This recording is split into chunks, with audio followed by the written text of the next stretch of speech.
Welcome to yet another amazing video. We are here with the all-new car, an electrifying car, that is the Volvo EX30. A new name, a new design. Welcome to GaadiKey. I am Martial Motors. Let's get started.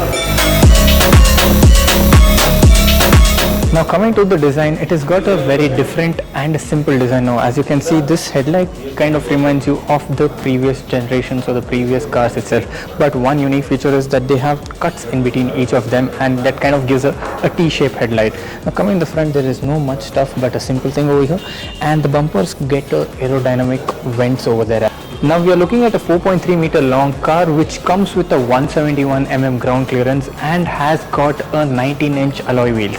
Now these wheels come with the combination of a alloy and a kind of a plastic design which is going to add on for their aero designs. To the rear side of the car, you can see a complete new design over here. It gets a kind of a split taillight section over here, one which is on the pillar and one which is on the lower side, and a typical Volvo badging over here. It anyhow gets an automatic tailgate section which opens on a press of a button. Now this comes with a boot space of 318 liters, pretty easy for you to lift and drop your luggages inside, and an ample amount of space over here.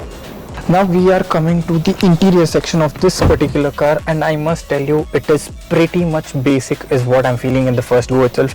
You don't get any power buttons or door locks or anything on the door pad. It is plain simple except a door latch to open the door from the inside. Your power window buttons anyways come near the center armrest over here, and the entire interior is pretty basic over here. You anyhow get a Harman Kardon sound bar put up over there. You don't get any speakers on the doors or anything as such like a typical car.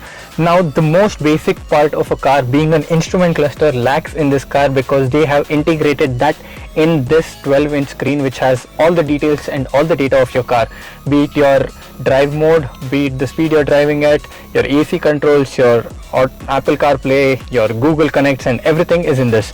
Anyhow, this particular car also gets a twin cup holder which is kind of slid under the center armrest, which you need to press and then it comes out.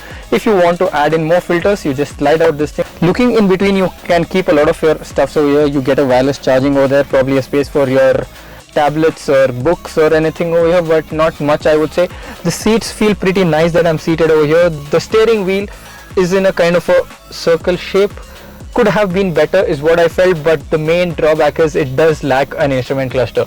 Now in the space of an instrument cluster, they have sensors which detect if in case you're having a sleepy eye or if you're yawning while driving, to alert you, because they have focused more towards the safety features of this particular car. Now let's go back to the rear seat and see how it is. Now I'm sitting in the rear side of the car, and the first and foremost thing that I would want to bring to notice is that I am not really comfortable when I'm sitting in the rear section because my leg lacks support under the thigh over here. The reason being is, since the battery is placed underneath the car, the whole floor is a little bit of uplifted, which doesn't make me so much comfortable. It also lacks a center armrest over here, and that's about it. You get a space over here where you can keep your stuffs, and your power button windows are over here with the C-type ports for your charging of the phone. You anyways get a very massive moonroof kind of thing over here, which doesn't get any blinds during the day. So if in case it's a summer and you're here down south or wherever you are in India, it will get a lot hot for you.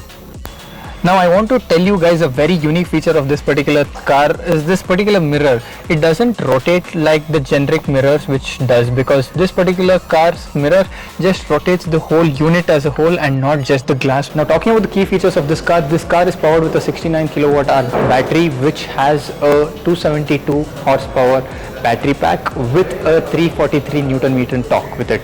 Now the claimed range is about 480 kilometers, but the real world test tells a different story. We still need to do a real world drive to understand the range and everything.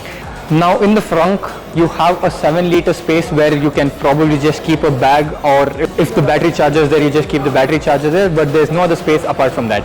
Now this was a very quick walkthrough of the new Volvo EX30. I hope you guys enjoyed this video. Stay tuned for more such amazing videos. I am Harshvardhan, signing off.